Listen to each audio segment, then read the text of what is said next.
Good afternoon. Today is Monday, the 15th of September 2025, just after 1 o'clock. Welcome to UK Column News. I'm your host, Brian Gerrish. Delighted to have Ben Rubin with me in the studio.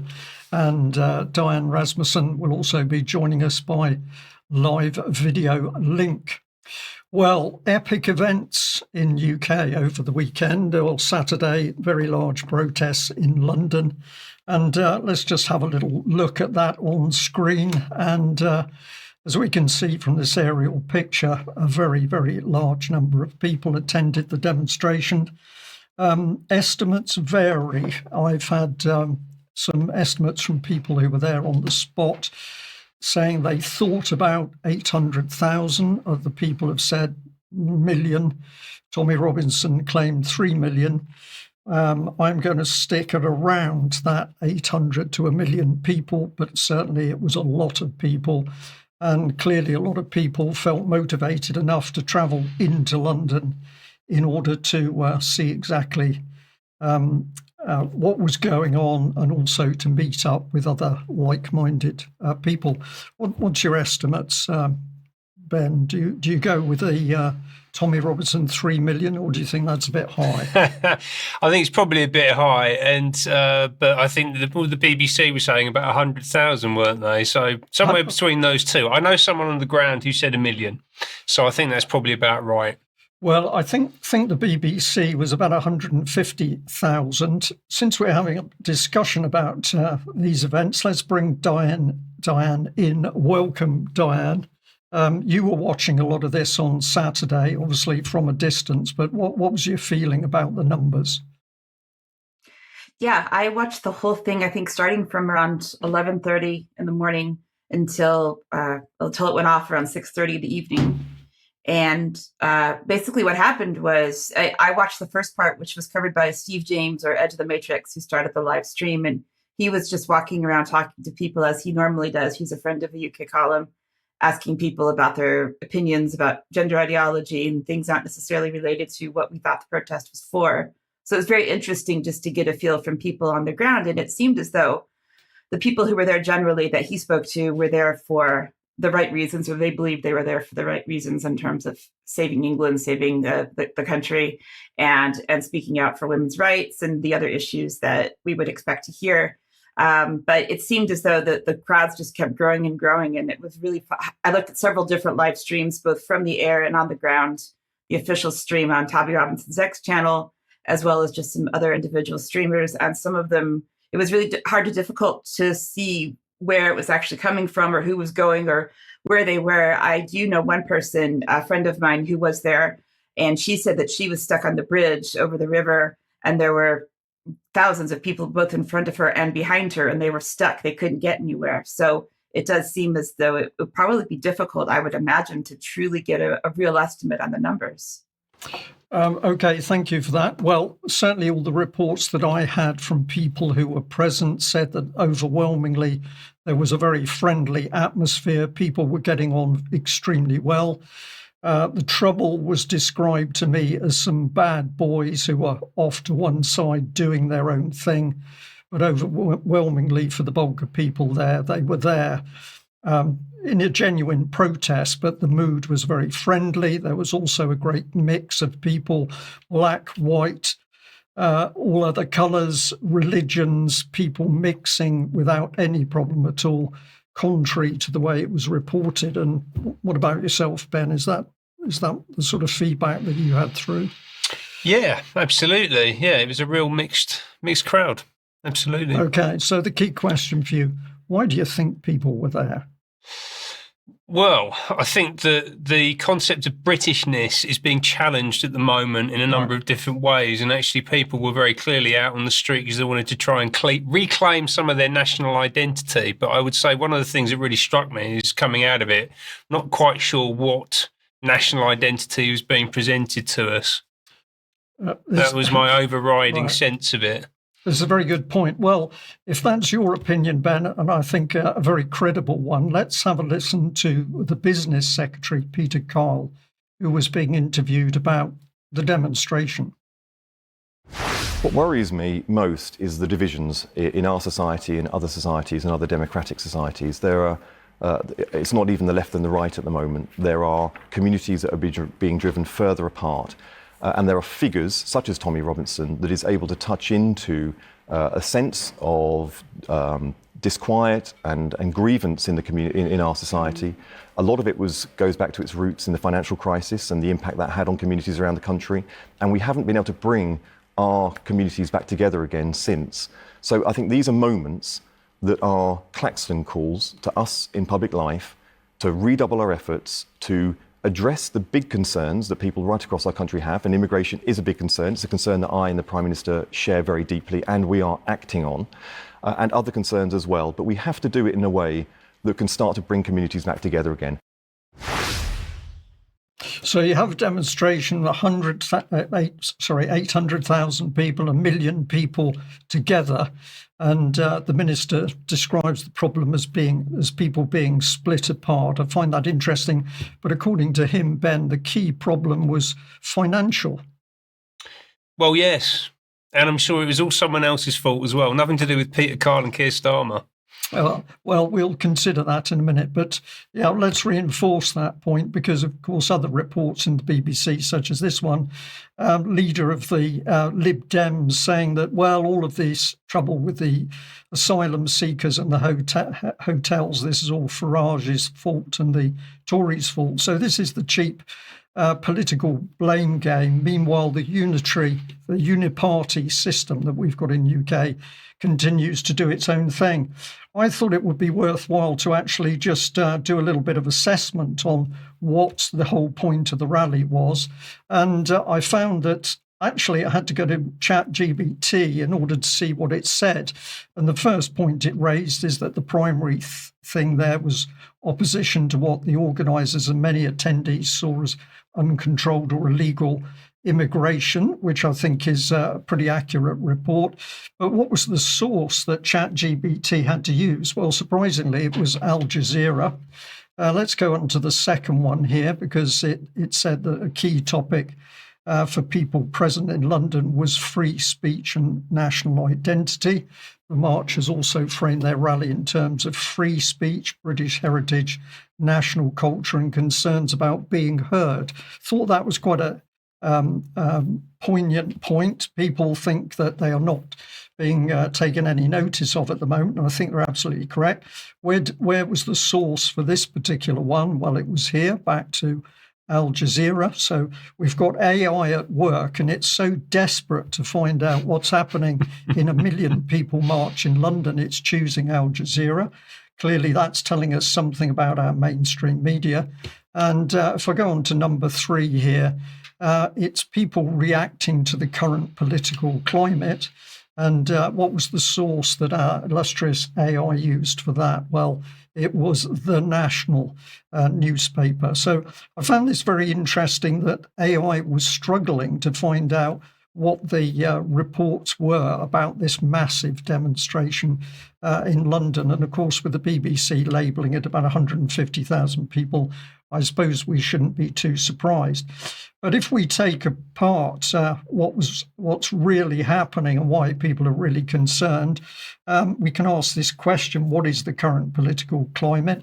I've attempted to put some meat on the bones here. That the first one, I think, is we've got warmongering. We've got a government ramping up for war whenever possible, wherever possible. We've also got destruction of the national identity. Mass migration and positive discrimination is clearly part of that. And significantly, this is recognised not only by white British people, this is also recognised by migrants who are now settled in UK. They realise that mass migration is dangerous to all our futures. And this is why at the rally we had people of different cultures and backgrounds and colours. We've got number 3 here, the destruction of the male-female identity and the family. And of course, the woke culture is helping this destruction. And it's that woke culture that's being pushed by the government itself. If we go on number 4, we've got the deliberate sexual grooming of children via religious and sex education and the child sexuality education, which is coming in through UNESCO and the World Health Organization. We've got the suppression of free speech under cover of the Online Harms Bill and a whole range of other legislation which has been coming through. We've got the division of society by malicious targeted media and propaganda. So this is coming from the state itself. It's nothing to do with the demonstrators. It's coming in from the state. And if we go on through, we can put number 7 in here. We've got state-imposed control by means of fabricated fear. COVID, lockdown, and climate change are 2 key ones of those. Number 8, we've got state-facilitated corruption and perversion of Westminster, civil service, and the institutions. And if I bring in a number 9 here, state-facilitated destruction of the national health and well-being by corruption of the food supply and the NHS, amongst other things. So these are all pretty serious and blatantly obvious policies which are coming in from our own government. Just summarise this little bit. This actually was the page that ChatGPT brought up, so you can see how it appeared to me. I'm just going to drop over the top of this Gaza and Ukraine because, of course, it appears that this particular rally, there was positive support for Israel and presumably everything it was doing in Gaza. And apart from mention of the tragic death of the young Ukrainian lady, nothing was really being said about stopping the bloodshed in Ukraine. So there were some rather interesting undertones. But if I just end this segment here, I thought it pertinent to bring up the definition which the government is using of extremism. We've got 1, negate or destroy the fundamental rights and freedoms of others, undermine, overturn or replace the UK system of liberal parliamentary democracy, and 3, intentionally create a permissive environment for others to achieve these results. So the definition to me of extremism seems to fit our own government in the first instance, much more than it does the demonstrators, the million people protesting in London.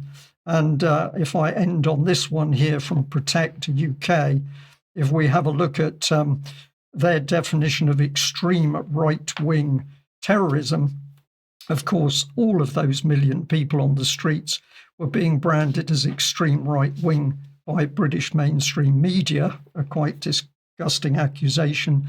But it seems to me that the label is deliberately designed to attack society itself. So I'm putting some complex things in there, Ben, but it seems to me the biggest threat comes from our own government, not the million people on the streets.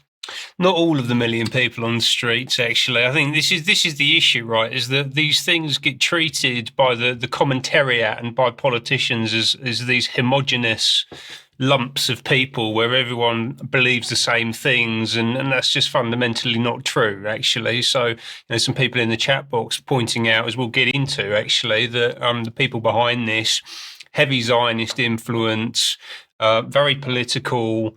Lots of conflicts of interest, particularly with some of the big money people involved and who were featured. But the everyday, man and woman on the street, I think most of them were there for the right reasons. Absolutely. And they see their country slipping away. They want to go out and do something about it. Absolutely. Good on them, quite frankly. One of the things I was particularly happy about looking at this over the weekend was that there was no violence, no significant violence. I know there were a few arrests, but there was the potential for this to go quite badly wrong, actually, and it didn't. And I'm glad things were kept calm. And obviously one of the best people around to help keep things calm is Elon Musk. Let's have a little listen to what he had to say. Violence is going to come to you. You will have no choice. You're in a fundamental situation here where whether you choose violence or not, violence is coming to you. You either fight back or you die. You either fight back or you die. And that's the truth. Today, Elon, I think the British public are telling the world that they're ready to fight back. Good. Yes. Come on, Great Britain. Brian just said that's pathetic. I completely agree with you. Notice we got really very little reaction there from the crowd, actually. But there's Musk saying, you've got to fight back or die. That's his message. Isn't that an extreme right-wing message coming from Musk? I don't know if it's right-wing or whatever it is, but, he's hardly trying to reduce tensions in the country, which I think would probably be a good idea given everything that's been going on. And let's just have a little look at his T-shirt. This really grabbed me. You got the little one eye symbol there. The full T-shirt says, "What would Orwell think?" And I think Orwell would think that Elon Musk is a very dangerous and very scary man, actually. That's what I think Orwell would think. This wasn't just limited to Musk. There was a lot of incitement generally around things like the ISIS flag being attacked by some Maoris on stage who'd been flown in for this purpose. Again, this is really stretching the limits of Britishness here. Like there's a very odd mixture of different cultures and different things happening. And then obviously they went after the Palestine flag, and this is not necessary. This is incitement for me. There are horrific things happening in Palestine right now. This is a very pro-Israel event. Tommy Robinson himself is a proud Zionist. There is a very strong case to be made that that's ultimately who's controlling him, and then ultimately, he's setting this event up. Should we assume that that's who's behind this event? I think it's probably quite safe to say that it is. Seeing this kind of stuff on stage is not good for me, and this just makes it very easy for people on the other side of the argument to point at and say, look, violence, look, hatred, and actually it's just fundamentally not helpful, right? And of course, there was a counter-protest, as is always the way at the moment, right? So there's a protest happening, and lo and behold, there is a counter-protest happening. This pattern is repeated every single time one of these things happens. I reported on an event in Plymouth earlier in the year. Same thing was happening there. I went to an event in Plymouth last Sunday. We had exactly the same thing happening. You had the flags on one side, and then you had Stand Up to Racism on the other side. Stand Up to Racism behind this, the March Against Fascism, Unite Against Tommy Robinson. It's all about Tommy. Yeah, he's the figurehead for all of this. This was run by, or certainly led by, Narinder Kaur. I hope I'm saying that correctly. The woman holding the sign up on the right-hand side there. She is a Pakistani woman from Newcastle. And this is the feminine left wing. So this was a women-only march. You can just see that it says women against the far right on the big banner just behind her. So this is the feminine left wing against the supposedly masculine right wing, and I think that the Tommy Robinson march is probably dominated by men. I don't think it was all men, right? But they're setting this up as a very deliberate. This is another divide and rule: left v right, man v women, and this is about stopping effective reconciliation in the country that needs to happen in order for us to effectively progress past this stuff, right? And Stand Up to Racism, we've talked about before, basically directly linked into the top of the Labour Party, linked into the military intelligence agencies, very unclear where all the money is coming from for them to churn these signs out. I mean, they're putting hundreds of thousands of these signs out on a weekly basis. This, we can just see here, was very closely linked into the unions. You've got Unison, TUC, Unite, and et cetera, and we need to have a bit more of a look into this for future shows. But to get the supposedly union-aligned, sneering, metropolitan, liberal, progressive view on the march, let's have a little listen to Paul Mason.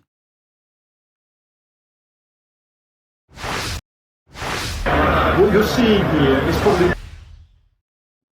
Oh. Someone going to run? Bit of a problem there.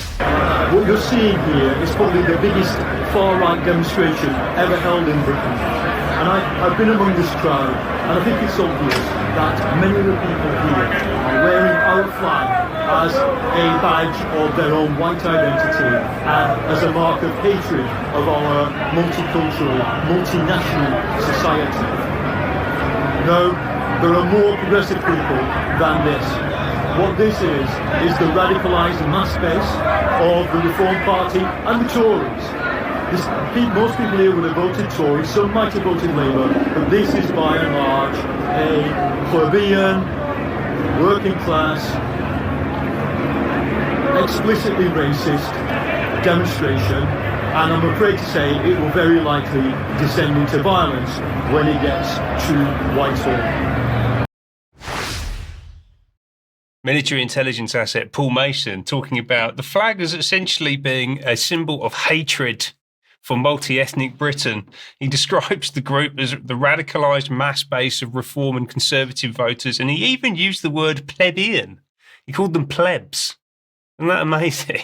No, it's not amazing, actually. No, it's not amazing. I mean, it tells you a lot about what these people actually think, right? And this same line of thought extended to Richard Bergen, a member of Parliament. This tweet here I thought was quite amazing, talking about the fact that we are in an incredibly dangerous moment, which I do actually agree with, by the way, but probably not for the same reasons that he's saying. And essentially, he goes on to say, we not only face the threat of a far-right government coming to power for the first time in our history, I guess he means reform, but also a violent far-right street movement on a scale not seen here in decades, if ever. Apparently, that's what this march was. This is a violent far-right street movement, and then goes on to say this street movement, led by convicted criminal Tommy Robinson, who's not really the leader of this thing, he just happened to organise this march, is especially dangerous for Black, Muslim, Jewish and other minority communities. All right, so there's plenty of Black people there. It was definitely anti-Muslim, I will certainly say that. But the idea that this is dangerous for Jewish people, I think, is absolutely crazy, because very clearly, you know, the whole thing was avowedly Zionist. And in fact, we had this guy, Avi Yemeni, from Rebel News, was wandering around broadcasting. He was a former IDF sniper, basically bragged about killing children in Gaza, effectively running a Zionist control operation, as I would see it. And he may well be the guy who's pulling Tommy Robinson's strings, I don't know. And just to sum up, this was a message that I was sent by a mate of mine who was actually there and said it was good. There was well over 1 million people. The original police report said over 3 million. MSM said 110,000, all very peaceful. Majority of the police we came across real decent, smiling, chatty. Riot police came out once most people had left so that they can antagonise and get reactions for the news. Sounds about right. It does. Yeah. Ben, thank you very much for that. Diane, let's bring you back with us. And what have you got? Yeah, I just have a few comments and a little bit more coverage to add to this discussion of Saturday. One thing I want to show is a little bit more from the Elon Musk confrontation between himself and the audience, which was along with Tommy Robinson. So let's play the rest of that.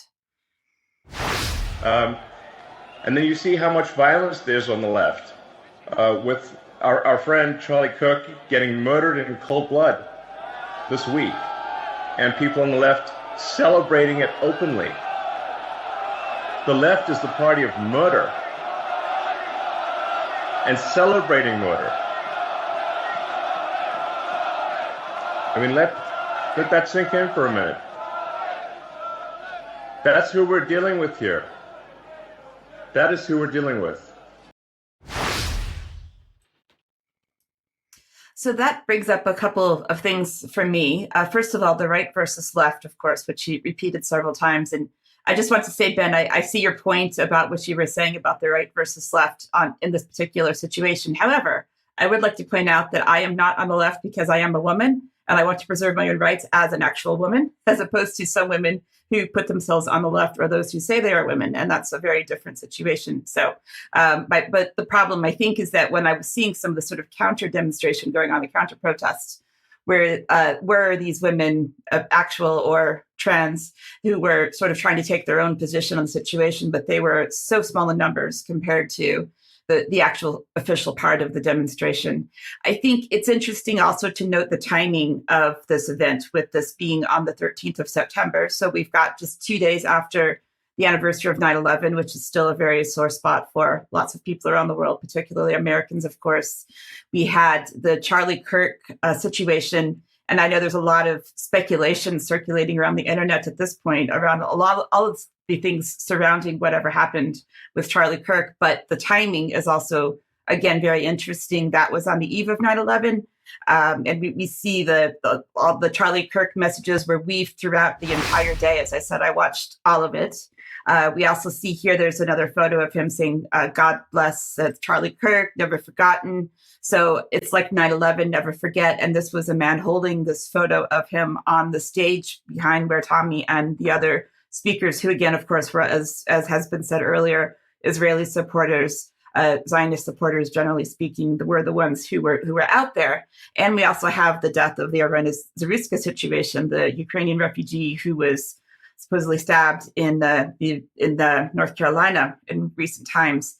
So all of this, they're positioning Tommy as the hero, as the god, and all of the people who were speaking and introducing him throughout the official event were saying, "Oh, we wouldn't be here without Tommy. He's like this god worship almost figure that they were making him out to be, as though he's just this average working class chap who's going to save the country." When actually, again, I think that most of the people in attendance were probably in that situation of just wanting to do what's best for the country and returning to a more traditional form of Britain and England. But I also think that if you look at who actually organized the event and how it was supported and how an average person could not take over London at this level, and then to have all of this happening while just the scope of the event, there was video screens all the way up and down where you could watch the event for people who couldn't get close to the stage. And there's absolutely no way that an individual person who doesn't feel as though they can even speak up for themselves in the country at this stage would be able to take over the capital city at this level. So I think there's some questions to ask about what's behind this and what drove it, and again, what is actually going on in the background. So those people who say what they were out for looking out for Tommy and trying to help him because he's done all these great things for us, I think needs to maybe reconsider their position just a bit. Brian? Diane, thank you for that. And we'll certainly be talking about this more in extra after the news today. But key bit is a lot of very, very good people on the streets. They need to know exactly what is attacking them in this country.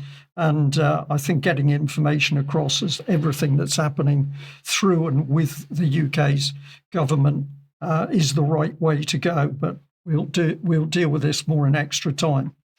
Now, big thank you as always to everybody wherever you are in the world who's supporting UK Column. We can only do what we do with your financial support and help. If you are watching or listening in to us for today's news and you're not already a supporter, then if you go to the UK Column website and click here to support our work, you can become a member or make a donation or both, or purchase through the shop. And we'll be very grateful for that. Now, tonight at 7 p.m, we've got a repeat with germ warfare, talking about all big events being fabricated. That's with Nick Hudson, which I think is an interesting topic and something we should all keep our attention on, because nothing at the moment is quite as it seems. Also, UK Column on location in York, coming up Saturday, the 18th of October. The key thing is that tickets are now sold out, so we're looking at the live stream. I'm going to emphasise this. The tickets are now sold. Well, hey. Yes, a huge thank you to everybody who's bought one, and we really look forward to seeing you. But we're also encouraging people to join us via the online view. And of course, if you do that, we will be speaking to everybody, whether you're with us in person or further afield. Diane, you've got this one here for the Food and Health Festival coming up on the 28th September. Yes, I've mentioned this in the last couple of weeks as well, but just as a reminder that this is coming up, sponsored by Common Knowledge Edinburgh, of which I'm a member of the executive committee. It will be a focus on alternative health solutions, local food, the importance of real food, the importance of farming.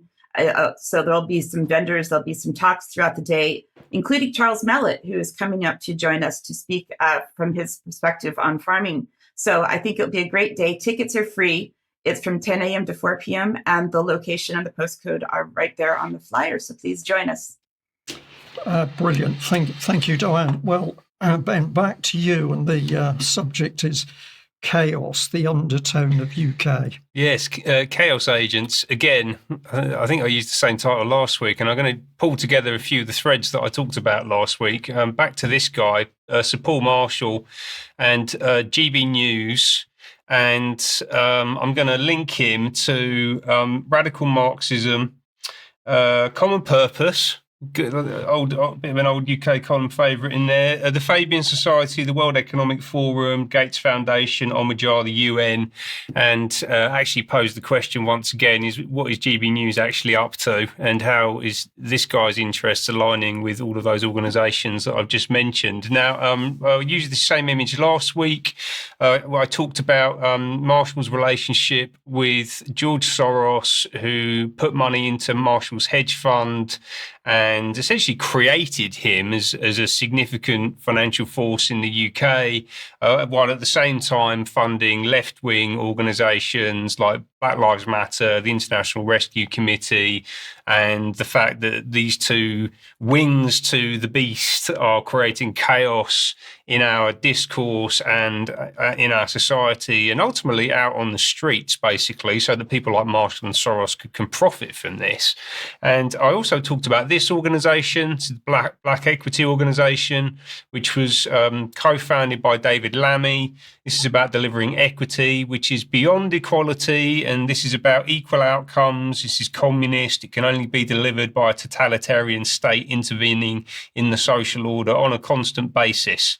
Yeah, this is what this is. There's no other way to understand it. Black Equity Organisation, and it's directly linked to Paul Marshall, actually. So I delivered those two as separate segments last week. This week, I'm going to tie them both together, right? So we got equity, Black Equity Organisation, its trustee board, very interesting people. You're going to have a look at this. We'll provide a link. And what we're particularly interested in today is this chap here. This is Rick Lewis, who is a British-American a mixed race guy, and he leans very heavily on the black bit, right? Obviously, he's on Black Equity Organisation. He's trading very heavily on this side of his identity, and his background is that he's a big-time real estate investor. He's the executive chairman of this thing, which is Tristan Capital Management. Hundreds of millions of dollars of assets under management. He's also got a load of other interests at play. He runs something called the Black Heart Foundation. And he's also, importantly, for the interests of today, on the board of governors of something called King Solomon Academy. Yeah, and King Solomon Academy is an academy school in Marylebone in central London, which, if we just look at the landing page here, is pushing quite a specific demographic agenda, I would say. This is central London. Let's have a little look at the little girls on the front page of the website here. And this is run by ARC Schools. Yeah, which is, I think, quite well known to us. We've covered it on the column before. And ARC Schools run a load of these academies around the UK. This is the ARC Schools website. And who's on the board of trustees for ARC Schools? Paul Marshall, and also Ian Wace as well, which is the Marshall Wace hedge fund that George Soros helped create to bring it back to where we started. It's interesting how the big money in the hedge funds are always somewhere there in the background. Indeed, it is. So Paul Marshall through radical Marxism, and now we're going to take him on to... Oh, actually, no, before I go ahead, the gentleman I was just talking about, Rick Lewis, is also on the board of the Earthshot Prize, which is Prince William's big sustainability play, and that was done work with Common Purpose at the end of last year, so it's linked in there as well. Also, Marshall's is working with the LSE, amazingly. So London School of Economics, which was founded by the Fabian Society back in 1895. So the LSE is a Fabian Society organisation. On this, they are hammering out a new world, apparently. And, this just takes us directly into Arch Fabian, Tony Blair, and half of the Labour cabinet, every single Labour Prime Minister that's ever served as Prime Minister of the country. And Marshall is very closely linked to them. He's been delivering lectures for them. This one, which we'll provide a link to, was actually given, this was an interview by Manoush Shafiq, who's just been announced as Chief Economic Advisor to Keir Starmer. And this is part of his role, formal role at the LSE, running something called the Marshall Institute. And he's actually built a whole huge building for the LSE, right? So there's not some kind of casual relationship that he has with the London School of Economics, which was founded by the Fabian Society. He's actually spending tens, potentially hundreds of millions of pounds building physical infrastructure. Yeah, this is the Marshall Institute.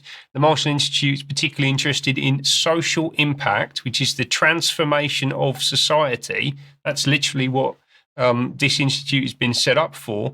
And it is run by, go to the people page, this guy was one of the directors, Kieran Boyle, who is a very, very, very naughty boy into a lot of very bad things, Mr. Boyle, who amongst many things is a young global leader of the World Economic Forum. Yeah.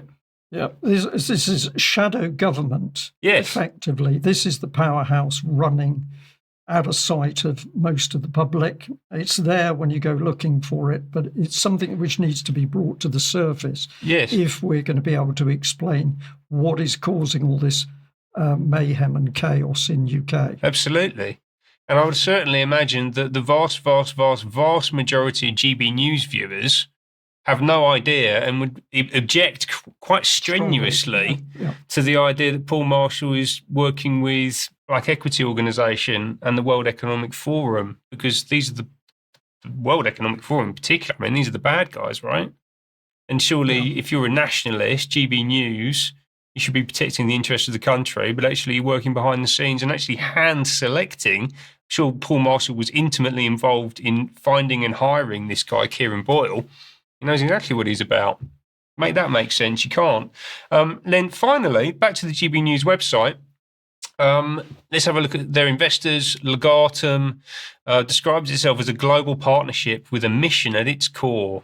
And, sort of classic corporate guff. You go to their website, they're a team of people bound together by a shared desire to make the world better for everybody, apparently. It's basically a slug of tax-efficient money based in Dubai, wanting to change your life without your permission, quite frankly, run by these people, Mark Stollerson, Alan McCormick, who's actually the chairman of GB News. Yeah, so this Legatum thing is not just funding it; it's also got executive responsibility for how the thing is being run. Two other investors, Philip Vassalou, Christopher Chandler, all fascinating. We don't have time to get into it in a huge amount of detail. How did Legatum go about transforming the world? They have these three funds: Luminos Fund, the End Fund, the Freedom Fund, and where does that take us to? Straight into this world. Bill and Melinda Gates Foundation, Omidyar Network, UNICEF, Children's Investment Fund Foundation, which is Chris Hone, another Blair ally, and ultimately the US State Department, amongst many, many, many others. Yeah, and that's who Paul Marshall, the founding investor of GB News, owner of Unheard, owner of The Spectator, is directing a lot of his time, money, and attention in the background. Ben, thank you very much. Many, many questions there. We'll talk a little bit more in extra on this one as well. But this is the key to understanding what is unfolding inside UK. The idea that the government in Westminster is controlling the country is becoming more and more laughable. It's clear that these powerful organisations are operating under the surface in their networks. And of course, they can only do it on the scale they are doing it by the fact they have access to huge amounts of money through these private hedge funds and others. But we'll continue to keep lifting the lid on it. This is the sort of information that the million people on the streets of London need to understand, because what's happening to them, what they're experiencing, is more complicated than the simplistic message being put across. Well, if we're concerned about how the government operates, it was the Daily Express headline which really caught my eye today. It says, Khan must quit over grooming failure. And this is about a whistleblower revealing the horrific extent of capital rape gangs and demands. Now, when I read the small text on screen, I was very interested to see that the whistleblower was, in fact, former Met Detective John Wedger. a man who the UK column knows extremely well, and we've done a number of interviews with John.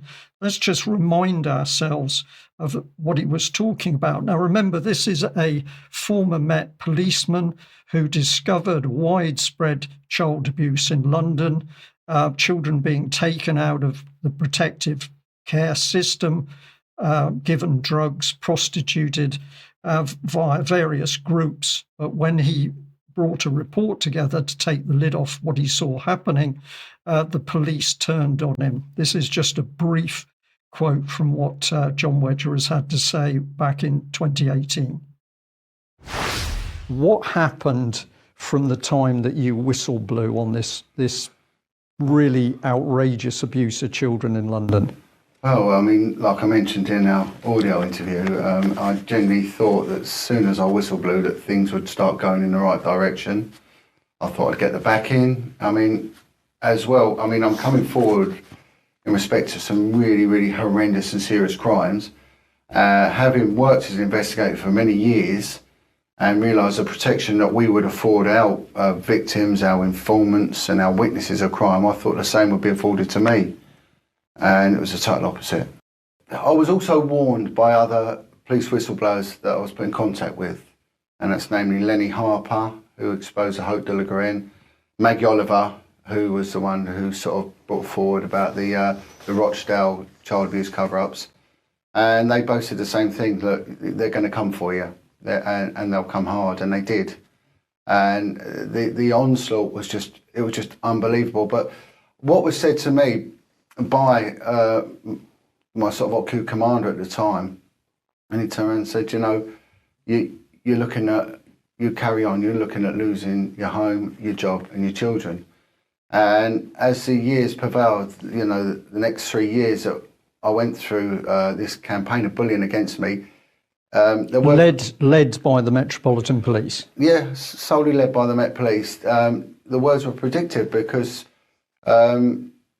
whoever was behind it, I nearly lost my home because my wages were stopped.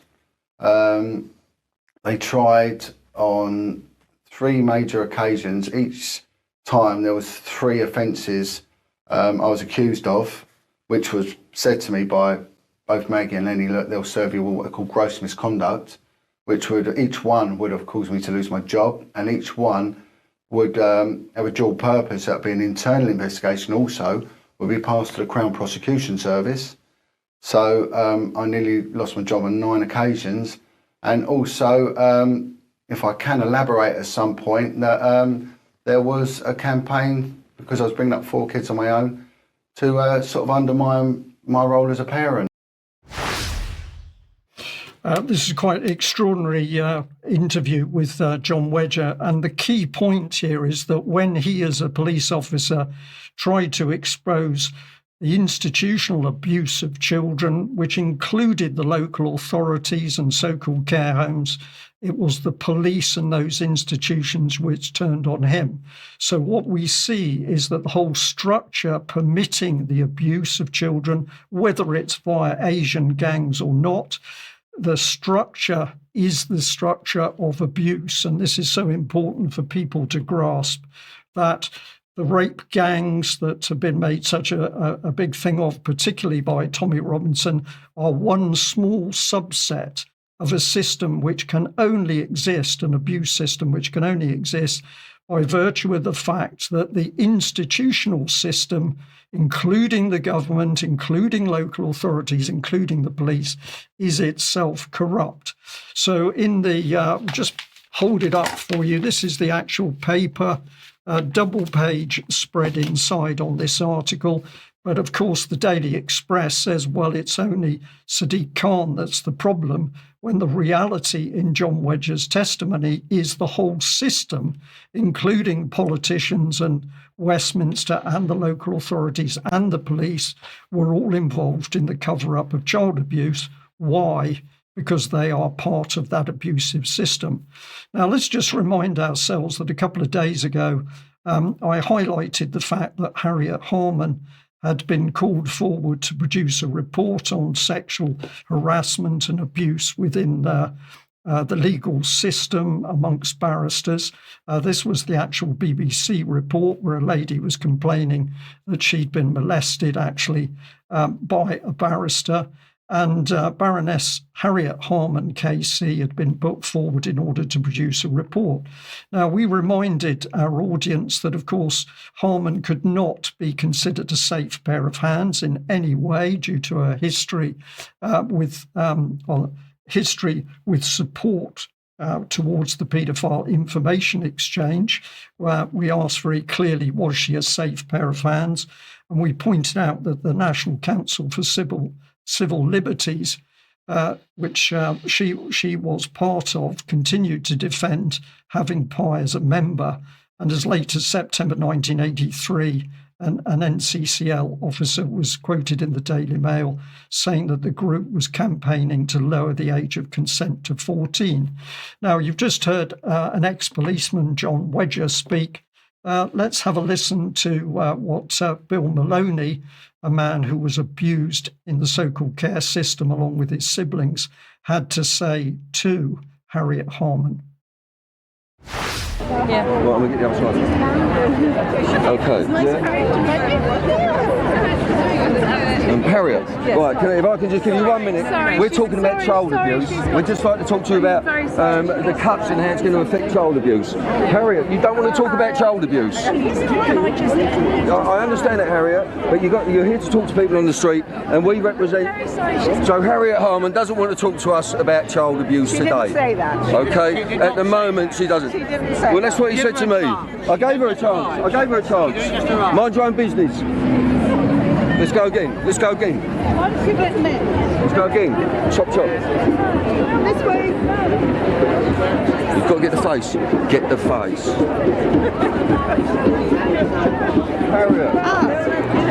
Harriet. That's common assault. You'll get arrested for that. I'm a woman. I know it's a woman's right. Sorry. Harriet, get on me. Harriet, I need to push you on this. Harriet, why won't you talk to us about child abuse, Harriet? You're part of the government. Don't touch me because don't you just touch me. Right, so Harriet, Harriet is not willing to talk about child abuse. And how are the cuts going to affect child abuse? How are the cuts going to affect child abuse, Harriet? Harriet,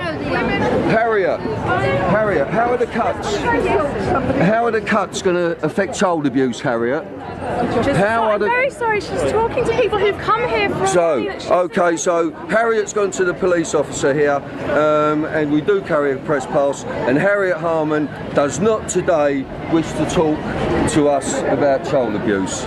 Okay? Thank you very much. Thank you, officer.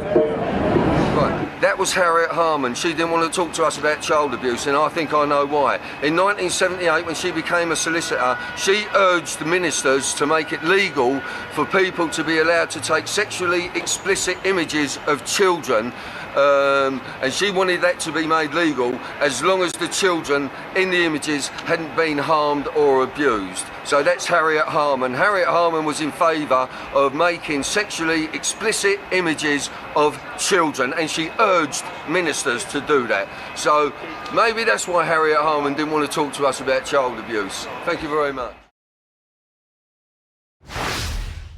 So a question is that if this lady's being promoted by the government in order to investigate abuse, how do they see her now? Let's have a look at how she describes herself.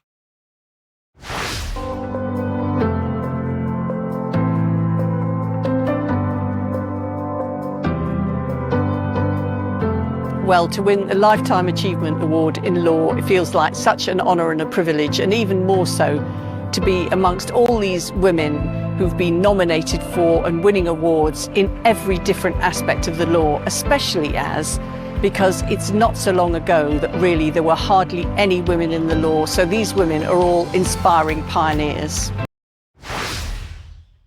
So the key point here, and it's a very simple point, is if these are the types of people that are not only in government, but they're helping to control how other people are educated and trained in serious positions as barristers, for example, is it any wonder that the country is at the point of breakdown?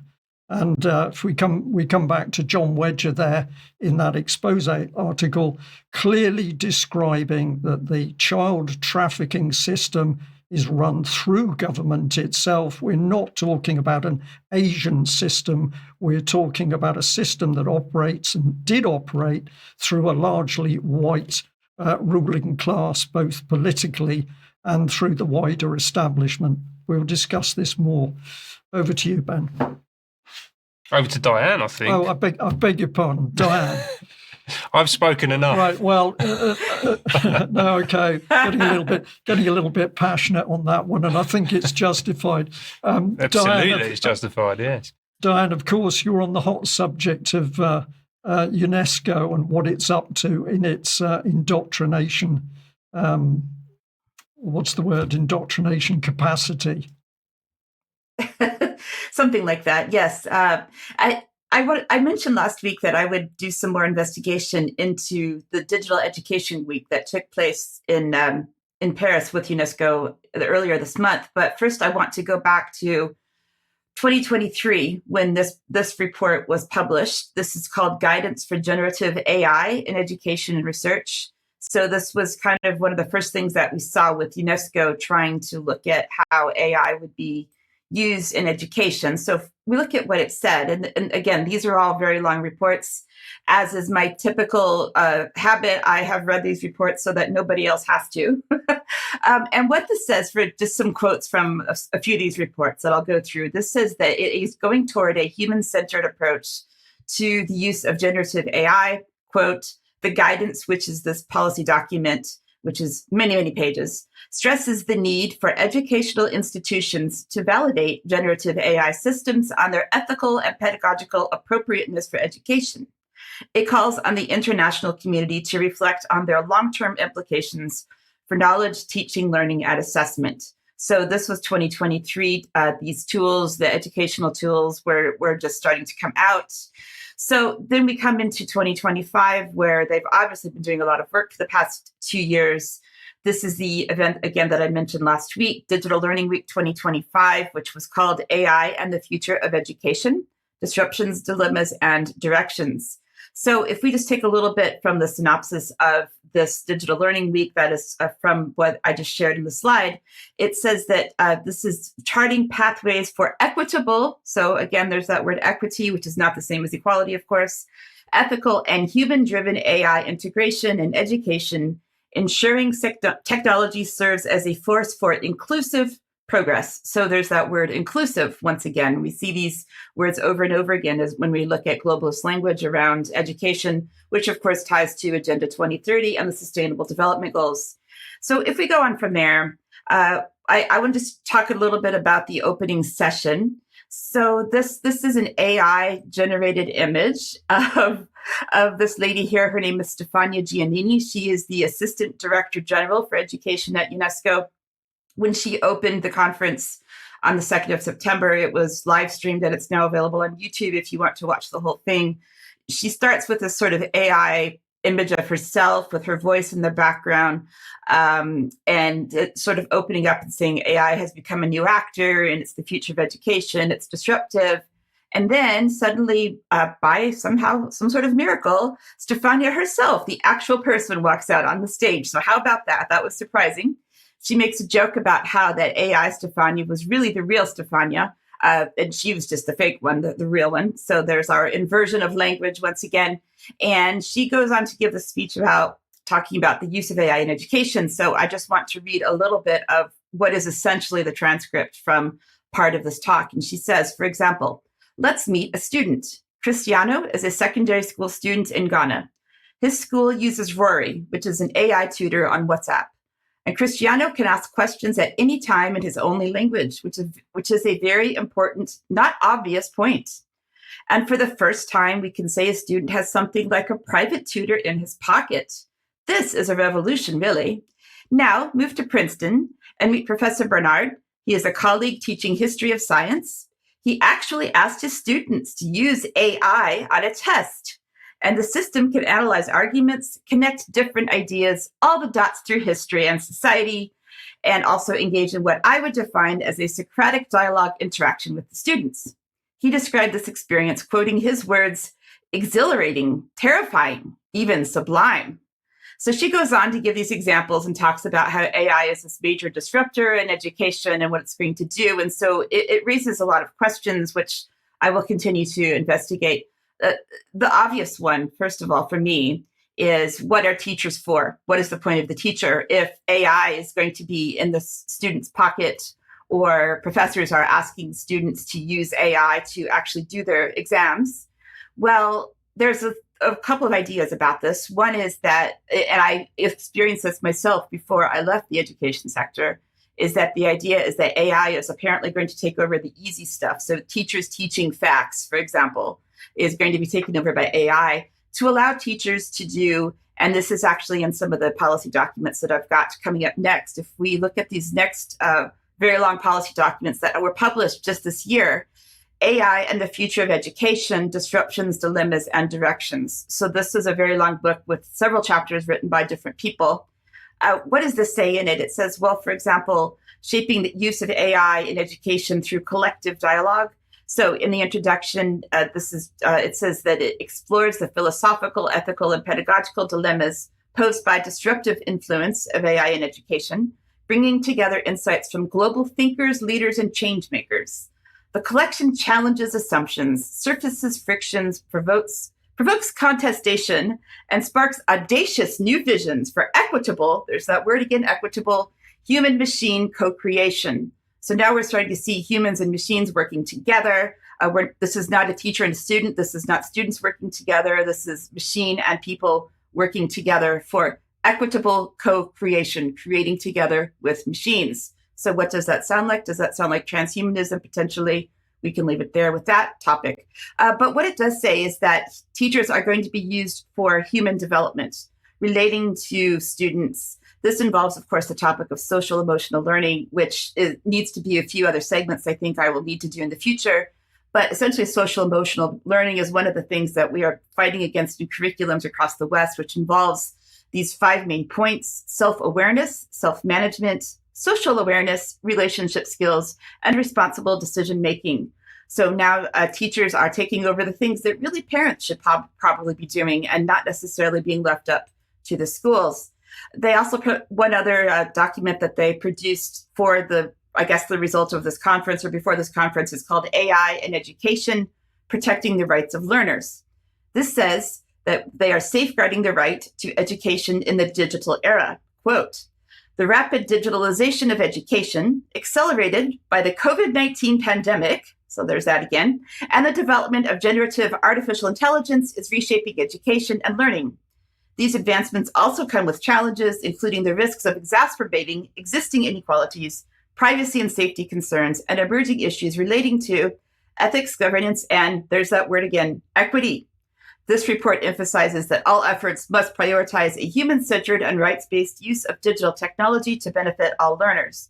Now, what I will say about the idea of right to education, on the surface, of course, that sounds fabulous. Of course, we want children to have whatever education they need. But when we look at things like the UN Convention on the Rights of the Child, it basically does give children the same rights as adults, which could then lead to things like consent to viewing inappropriate content, looking at the sexualization of children, potentially, child abuse, sexual child abuse, and that opens it up because children have the same right to do whatever adults do according to this particular piece of documentation. So we need to continue to look at this. Diane, thank you very much. And we got a little bit of amusement to end on. Thankfully, I think we need it today. This was an article that was in BBC Earth. It was published on the 5th of September. And I put this on my Facebook page a few days ago, and it's created quite a bit of discussion from some of the UK column audience that follow me on Facebook. The article is titled, "How Eating Insects Became a Conspiracy Theory." And so the headline underneath that, sort of the subheadline, secondary headline says, "Insect protein is healthy and sustainable, but it is now also at the center of a far-reaching conspiracy theory." So if they're saying on the one hand it's healthy and sustainable, but it's also part of a conspiracy theory, which is the case. And what's really interesting about this article, it's quite long, and I would encourage people to look at it themselves because there's too much that we can't discuss here in our time left.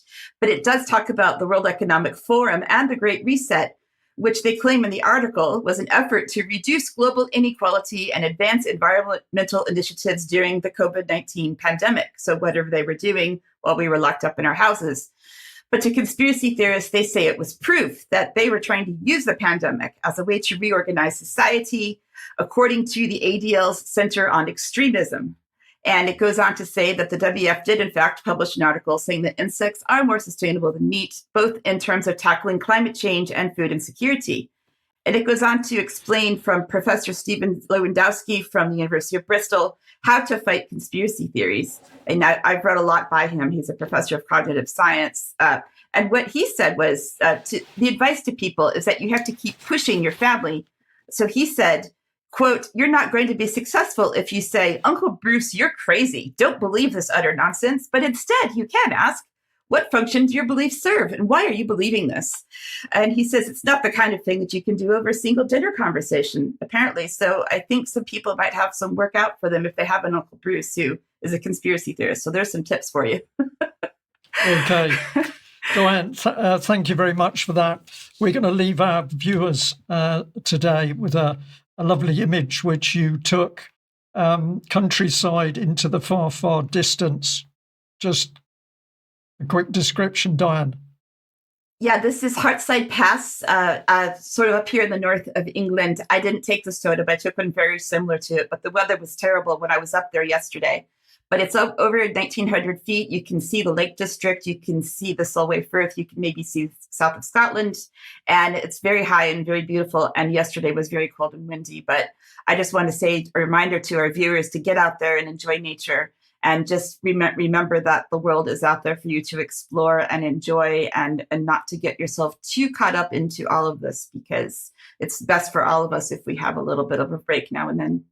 Brilliant. Thank you very much for that, Diane. Thank you also, Ben. And I'll just end by saying that if you're one of the, we'll say, the million people who turned up in London to demonstrate about things you're concerned about, what's happening to your country, well done, and a special well done if you were there and enjoyed a social day with people in a well-behaved way. And I'm sure that was 99.99% of those present.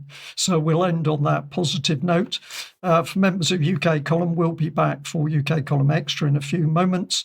For everybody else that's joined us for the news, thank you so much. Share our material, and we'll be back with another news on Wednesday at 1. See you then. Bye-bye.